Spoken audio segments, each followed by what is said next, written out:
Appropriation 2015-16 Estimates Bill, second reading. Call Government Order of the Day number 2.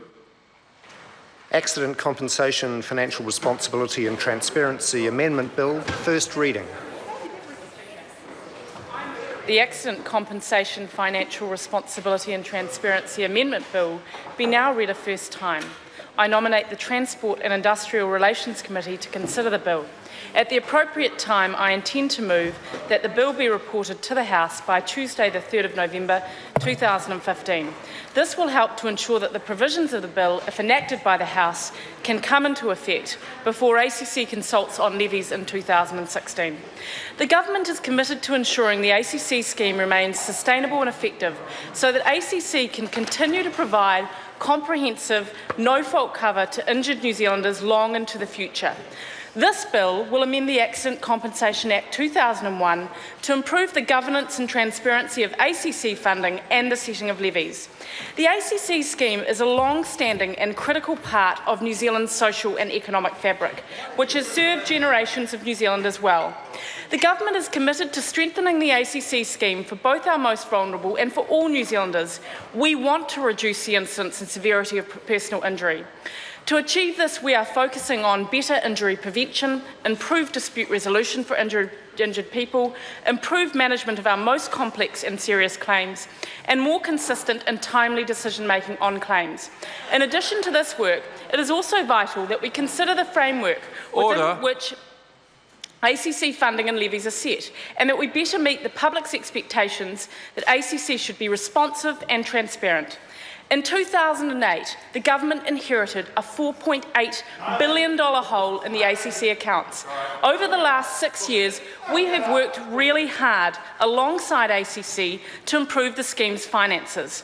As a consequence, for the first time in history, ACC's 3 levies accounts hold or will soon hold enough funds to meet the expected lifetime cost of all existing claims. This is a significant achievement that reflects the work undertaken by our Government to turn things round. However, we cannot be complacent. Continued improvement is crucial to maintaining levy stability and avoiding volatility.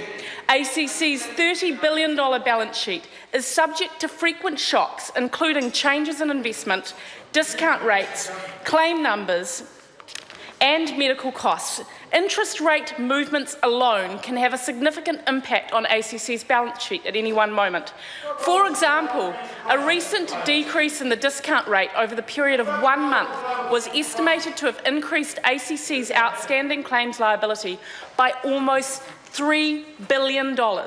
These shocks can impact on ACC's solvencies. As ACC's accounts have approached full funding over recent years, this Government and officials have been considering how to best manage the inherent economic volatility to which the ACC scheme is exposed. A delicate balance needs to be struck. On the one hand, the public needs to have assurance that levies reflect underlying costs and that ACC will have sufficient funds to pay ongoing entitlements to claimants. On the other hand, volatility in levy rates can undermine public confidence in the ACC scheme and create uncertainty for business and individuals. When levied accounts are at or approaching full funding, they may appear to have an excess of funding. However, returning to what appears at one particular point in time to be an excess of funds could result in a reduction in solvency and create a need to collect more funding in the following years.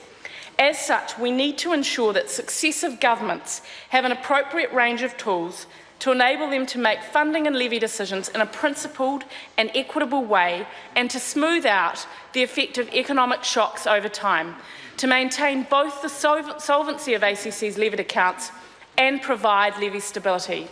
For these reasons, 2 of my key priorities for ACC are to create a more financially responsible and transparent levy system and to enable more sustainable and stable levy reductions. The bill represents a significant step toward the achievement of these priorities and addressing the issues that I've just outlined. The bill takes this step through making 2 key changes to the ACC scheme. The first and most significant change in this bill is to introduce greater clarity and transparency to the approach for funding ACC in the levy setting process. The bill achieves this through 3 key measures. First, the bill establishes a robust framework for funding and levy setting. It does this by requiring that levies must be set in accordance with the following three principles: meeting the lifetime costs of claims in a particular year, reasonable stability in levy rates, and long-term solvency of the levied accounts. These principles will promote relatively stable levies that reflect underlying costs. Second, the bill will require the government to set the overarching funding policy that ACC will be required to give effect to when developing and consulting on levies. The funding policy will need to be consistent with the principles of financial responsibility included in the bill. This contrasts with the current approach, where the government's role generally involves making a decision on levies at the end of the levy setting process, after ACC develops its own funding policy and presents the government with levy recommendations based on this policy.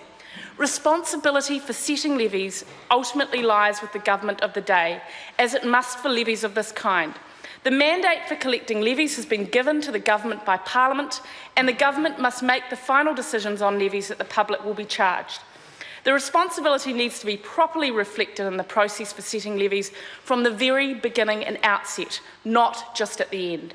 The bill establishes a more robust governance structure where the government sets the policy and ACC, as the responsible Crown agent, implements and is held accountable for it.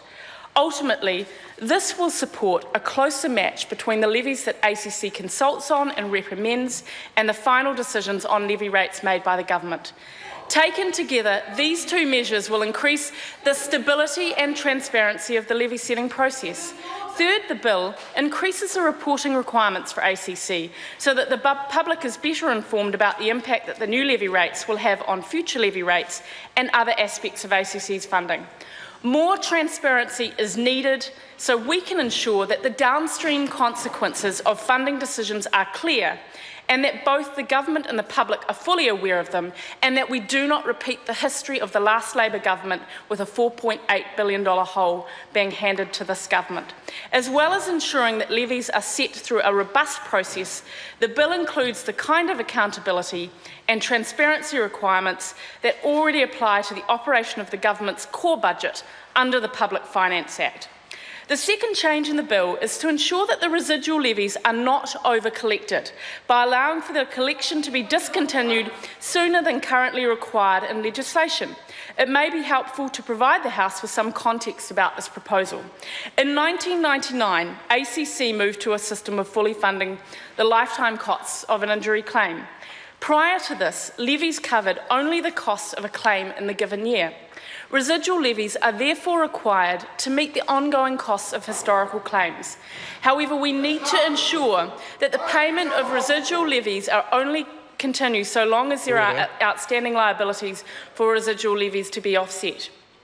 This bill provides for residual levies to be discontinued from a set date by order in council. This will allow the collection of residual levies to be discontinued earlier than the end date currently set out in the Act of the 2018-19 levy year. Residual liabilities will continue to fluctuate, so a decision to discontinue residual levies needs to be made closer to the time at which it is appropriate to discontinue them. In practice, the removal of residual levies will have no impact on the overall amount of levies collected, but it will have some impact on the distribution of those levies right across New Zealand businesses.